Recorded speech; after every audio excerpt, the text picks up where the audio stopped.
Good morning, everyone. Today we're going to be talking about the next step in our long run consequences of stabilization policies. Last class, we talked about the loanable funds market. Today we're going to look at the effect of an expansionary fiscal policy on the loanable funds market and how that'll have a negative impact on our ADAS model. So let's jump right at it. So, warm up today. Let's give it about 5 minutes to get our brains kick-started back into econ mode. Let's take a look at questions 1 through 6. Let's give this about 5 minutes. So why don't you pause it right here?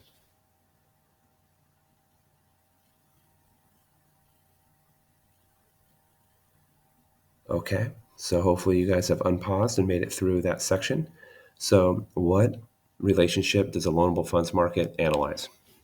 It looks at the relationship between real interest rates and the quantity of loanable funds. So in essence, the interest rate and how many loanable funds are taken out. So we're talking about loanable funds as in businesses taking out loans for capital investment, capital stock, maybe consumers taking out loans to buy houses, cars, going to college. So what effect does an increase or decrease in interest rate have on the number of loans taken out within our economy? What's on the y-axis? Real interest rate. And what's on the axis? The x-axis, that's going to be our loanable funds. What are the shifters of supply for loanable funds? Well, beep. Here are our shifters for supply of loanable funds. So who's going to supply loanable funds? Loanable funds comes from us putting money into banks or us buying interest-bearing assets, stocks and bonds, mutual funds, etc. So if there's more individuals, consumers saving money, that's going to shift our supply. If the government is saving money, that's going to increase the supply of loanable funds. If foreigners are investing in our banks or in our financial institutions, that's going to increase or decrease the supply of loanable funds. And number 4, changes in expected profitability. Who would demand loanable funds in an economy? So who's going to demand loanable funds? That's going to be businesses that want to invest in capital stock to improve their business, and consumers who want to take out interest-sensitive loans. So buying a car, buying a house, going to college, taking out a loan at an interest rate. What are the shifters of the demand for loanable funds? Changes in perceived business opportunities and changes in government borrowing. And I put the two that make the big difference in red: budget deficit and budget surplus. Today we're going to be talking about budget deficits because we're going to be looking at expansionary fiscal policy. Okie dokie. So this all applies to a concept that we call crowding out. So crowding out is an unintended side effect of fiscal policy. I'm going to use a simple example first to explain it, and then we'll apply it to the actual interest rates, but it's the same exact concept. So let's say that government spending causes unintended side effects that weaken the impact of their policy. So what am I saying here? Sometimes government spending occurs in the economy, like let's say we have a negative output gap and the government wants to fix it. So they increase government spending or they cut taxes. They're trying to move aggregate demand to the right. But sometimes that spending will have unintended side effects. It doesn't allow aggregate demand to go all the way to the right spot.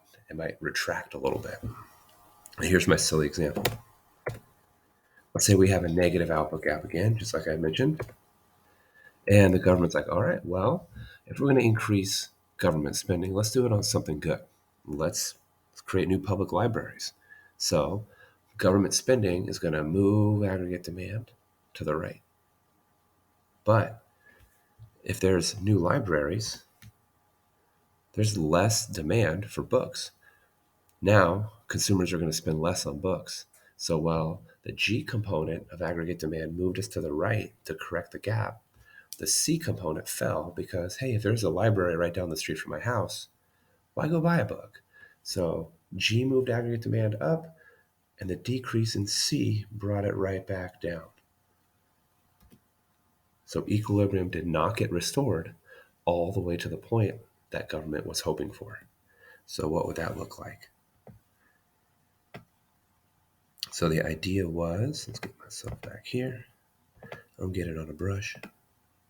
Actually, let's just use a line. It's simpler that way. The idea was, let's see if I can even do this, to move aggregate demand to the right through government spending. So we wanted to go here. And we did it by spending money on libraries. So G pushed us to the right and restored us to our equilibrium at this magic spot right here. But because less people bought books now, the result is that aggregate demand creeped back a little bit. So we went from aggregate demand, oh boy, that font is way too big. I think you get the point. I'll just try writing it in with a little brush. Over here to AD1. And then, because consumer spending fell, we dropped back a little bit to AD2. So basically, we wanted to get here, but the unintended side effect brought us right back.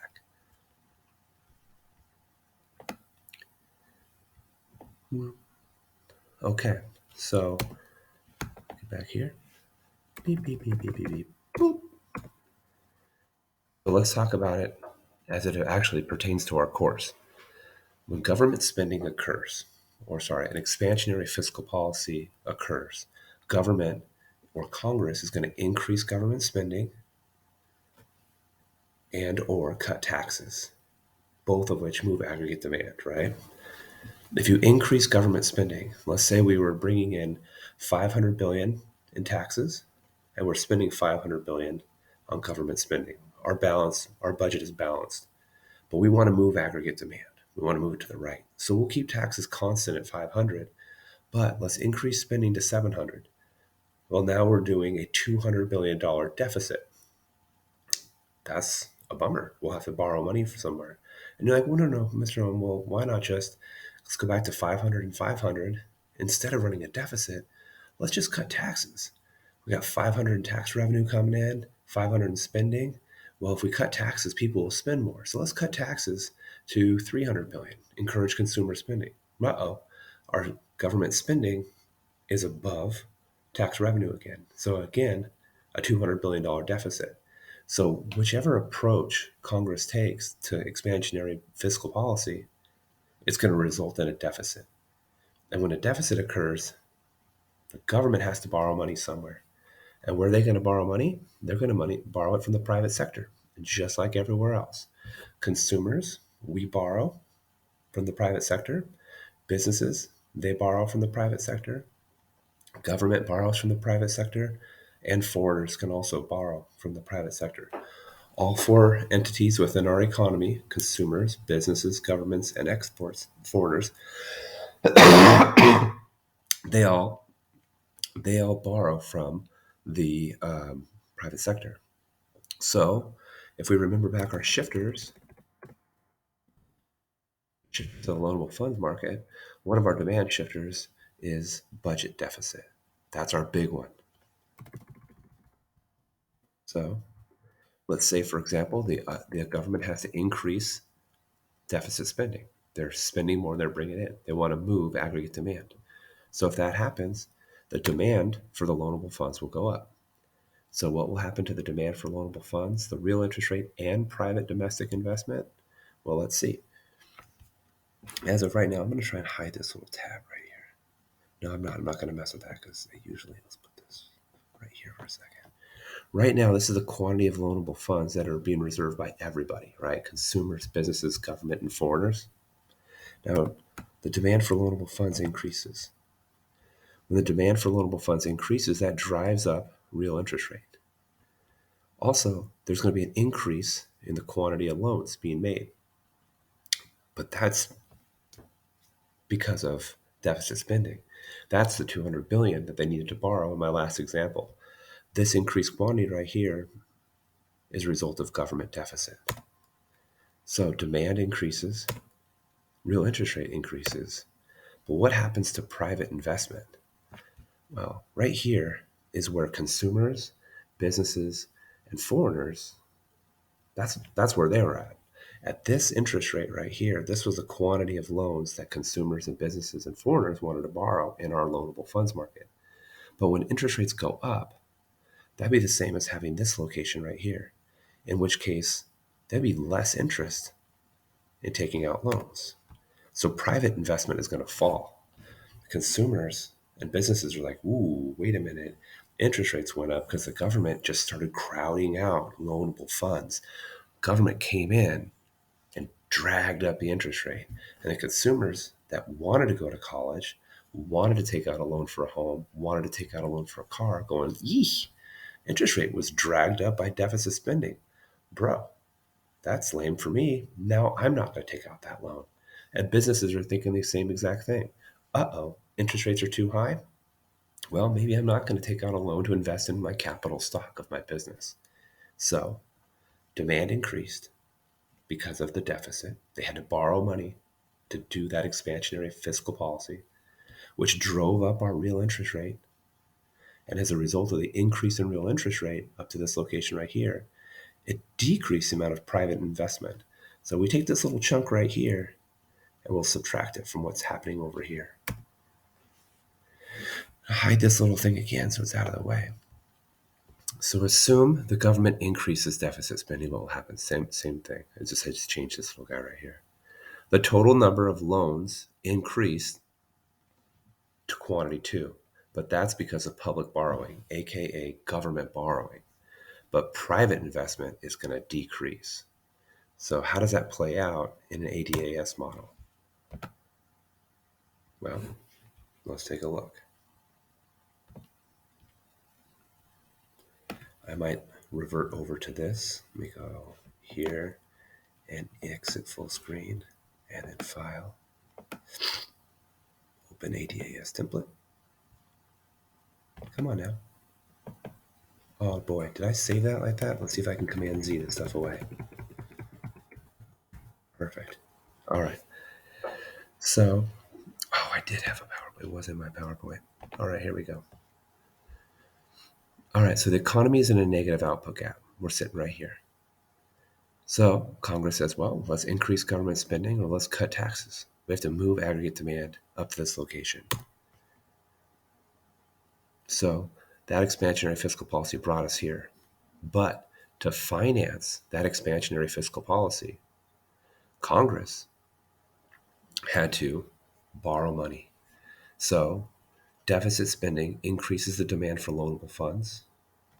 The demand for loanable funds increases, which will drive up the real interest rate. When the real interest rate goes up, then consumers and businesses are like, yo, I don't think so. I can't take out that loan anymore. The interest rate is too high. I won't get a good return on my investment. So the increase in real interest rate results in a decrease in the quantity of loanable funds. And when consumers and businesses don't take out those loans and spend them, all of a sudden aggregate demand is going to decrease because consumers and business investment goes down. So we creep back down a little bit. We call that the crowding out effect.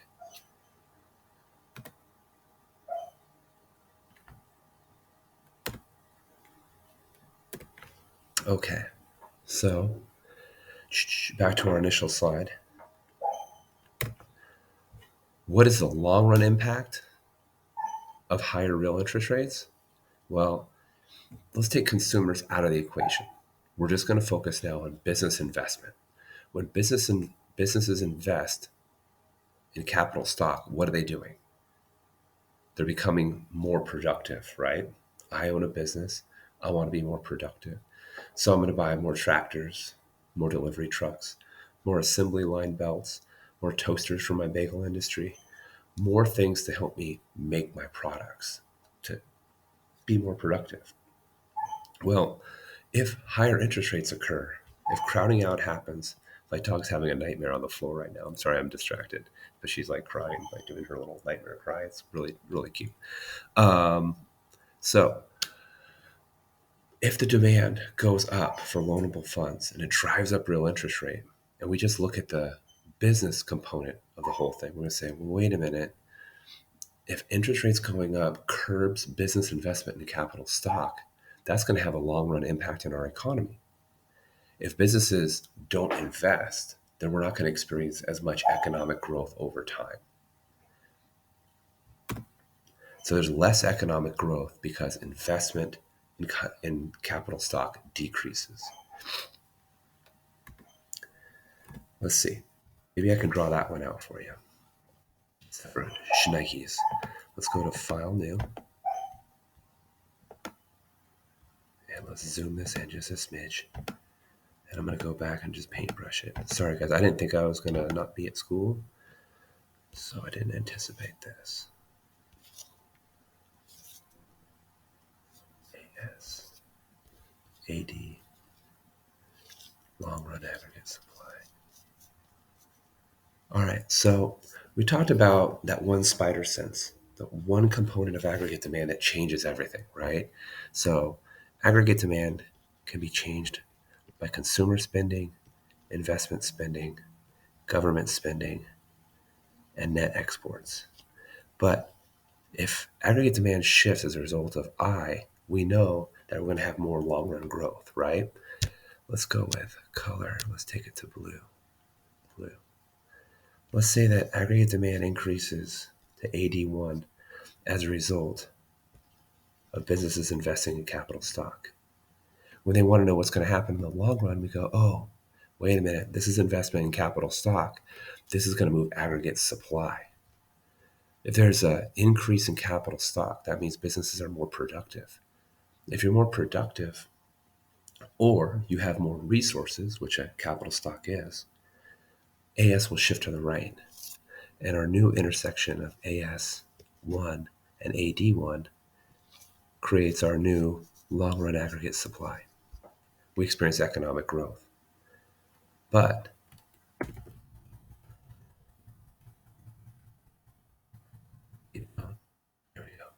But if there's crowding out, if interest rates go up, then less businesses are going to spend money on capital stock because the interest rates are too high. Maybe some do. And as a result, it slows down the rate. Oops, I missed it. It slows down the rate of our economic growth over time.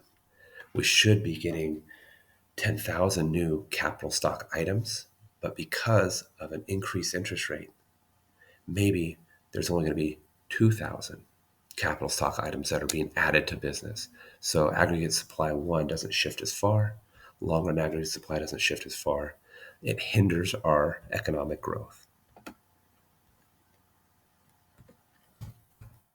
So what's the main point? The adverse effect of government borrowing is a decrease in interest-sensitive private sector spending. The devil does that mean?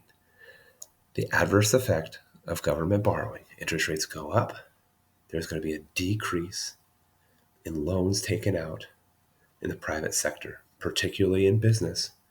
Interest rates go up. I can't afford to buy the new toasters for my bagel business. I'm not going to be increasing productivity.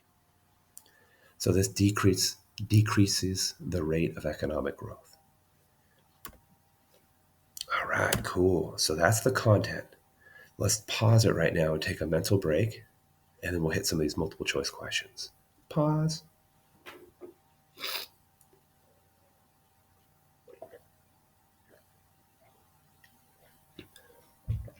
Okay, friends. Hopefully you've unpaused by now. Let's give number 14 a shot. Crowding out refers to the decrease in. You should probably pause.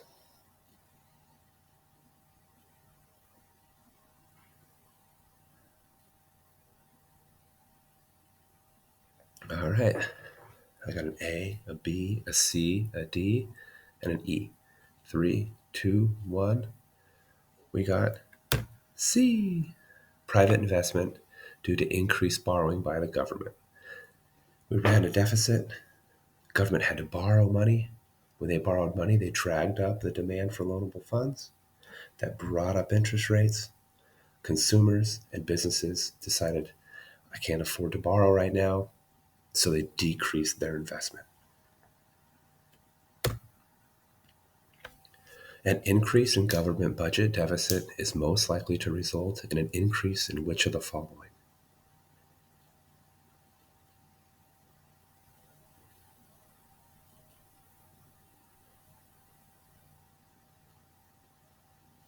Okay, we got an A, we got a B, we got a C, and we got a D, and we got an E.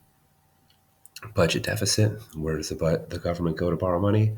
Loanable funds, increases the demand for loanable funds, and it drives up the real interest rate. You're right, the answer was C.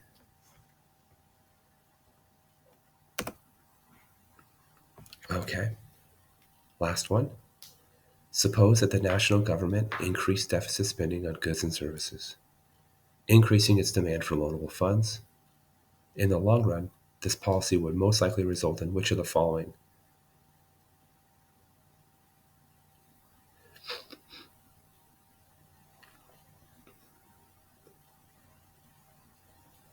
Okay, unpause, because you're probably unpaused by now.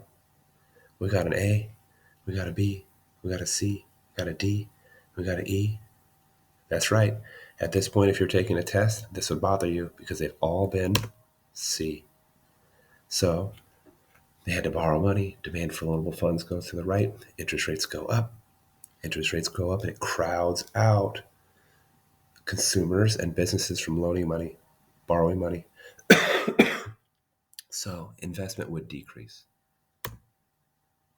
Nice. Here we go. Let's get to our FRQ. So I'm going to say this FRQ, probably give yourself a good 15, 20 minutes to give this thing a shot. While you're doing that, I'm going to set up my little workstation over here.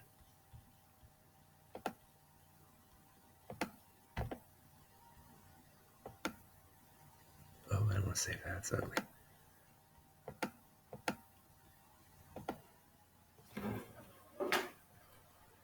What happened to the little video of me? I disappeared, huh? Hey, there I am, picture in picture. What happened to Mr. Owen? All right, I'm going to go. I'll be right back.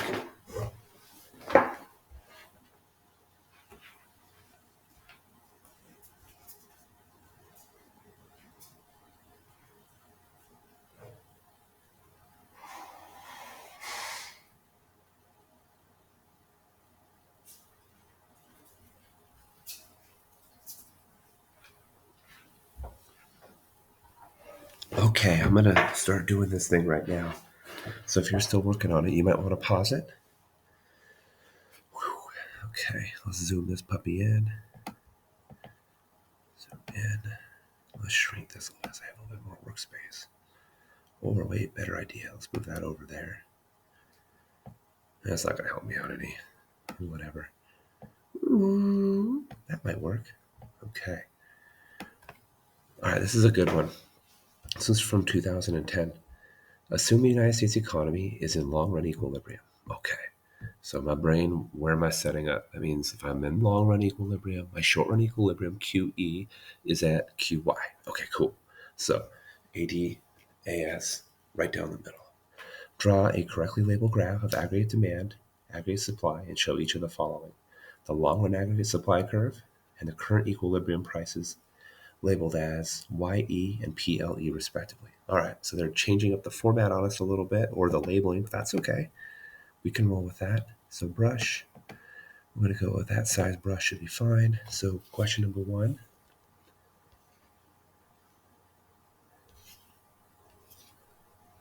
AS, AD, long run aggregate supply, price level, GDP with an R. There it is. They wanted the current location as YE. So they're just going with output at equilibrium is what they're doing there. And then PLE. Cool. Let's assume that government increases spending on national defense without raising the taxes. Uh-oh, sounds like a deficit. On your graph in part A, show how the government action affects aggregate demand. All right, so you increased government spending, but you didn't change taxes. That means aggregate demand goes to the right, to AD1. How will this action affect unemployment in the short run? Okay, well, I track this thing down. I call this Y1 and price level 1. I'm going to say, all right, well, my output went up, so my unemployment decreased. All right, part C. Assume the economy adjusts to its new long-run equilibrium after government spending. Huh. All right, that's a different way of saying, okay, the government is not going to intervene. There's no fiscal policy. There's no monetary policy. So they're saying laissez-faire, the economy adjusts. We know that's going to affect aggregate supply, right? And in which way? Well, price level goes up. That was supposed to be an up arrow. Yeah, that's close enough. We know that price level went up. So what do I want to do? Since this is being recorded, I'm going to politely walk into my boss's office and say, "Good day, sir. May I take out a minor raise for family and trinkets?" And my boss would say, "Okay." And then everyone else in the economy would do the same thing. So let's see. How will the new short run with that long run on your graph? All right, cool. So let's graph it. Zonk. AS would shift to the right, bringing us back to our long run, right? And that would be at price level 2. Everything returned back to my long run aggregate supply. We went home. Go home, ball. Where's your home? Your bags are packed. You're ready to go. Just go home. So, boom, we're there. Price level is up. How would I explain this? I would say that when we had our first shift, let's get a new color in here. We had our first shift to this spot right here that dragged up the price level. An increase in price level is going to force wages and resource prices to go up, thus moving aggregate supply to the left, back to the long run aggregate supply. All right, part D. In order to finance the increase in government spending on national defense in part B, the government borrows from the public, private sector. Using a correctly labeled graph of loanable funds market, show the effect of the government's borrowing on real interest rate. Bring it. Real interest rate, quantity of loanable funds, supply, demand, quantity at equilibrium. They didn't tell us what to label these, right? No. And RE. All right, so there's where we started. Government increased spending, but they did not change taxes, right? They increased over here, they increased spending on national defense without raising taxes. That means they had to deficit spend. When you deficit spend, you shift aggregate demand to the right. By shifting aggregate demand to the right, it's going to increase the quantity of loanable funds, and it drives up the interest rate. Loanable funds show the effect of the perfect. So showing the effect on real interest rates right there. Up arrow outside your axes. And then finally, E, given the change in real interest rate, what is the impact on each of the following? Investment. All right, real interest rates went up. I, as a consumer or as a businessman, was thinking about investing. Maybe as a consumer, I was going to get a master's, or I was going to get a house or a car, maybe a Kia Telluride. And if I was a business, I'd invest in capital stock. But interest rates went up, right? Let's go with orange. Interest rates went up. Super lame. I was about to be rolling in my Kia Telluride. Not going to do it anymore. That loan's too expensive. So it's going to decrease investment for the Kia Telluride, for businesses, for consumers, everybody. Government came in here, deficit spent, dragged up the demand, jacked up the interest rate, and it killed investment. Sad face. What's going to happen to economic growth? Explain. Economic growth rate is going to slow down, right? We're going to have less economic growth because when interest rates went up, let's change colors. When interest rates went up, businesses that were going to invest in capital stock decided can't do it. Therefore, they didn't purchase as much capital stock. Aggregate supply is not going to move as far. Long run aggregate supply is not going to move as far. And that's the end of that. All right, that's the FRQ. Pretty good stuff. Pretty short day so far. I'm really hoping this video records all the way out. So, what are we going to be doing for homework tonight? So, you'll find, no, these are your notes. You'll find this little guy. I put this over in our Google Classroom. It's the loanable funds market model. So you're going to look at a model. You're going to say, hey, what's going on there? And you have to decide what type of discretionary fiscal policy should be used. In this case, we're looking at a negative output gap. So expansionary. What should the government do to government spending and taxes? You have to figure that out. They increase and decrease, and they decrease and increase. They both increase and both go down. How does it go?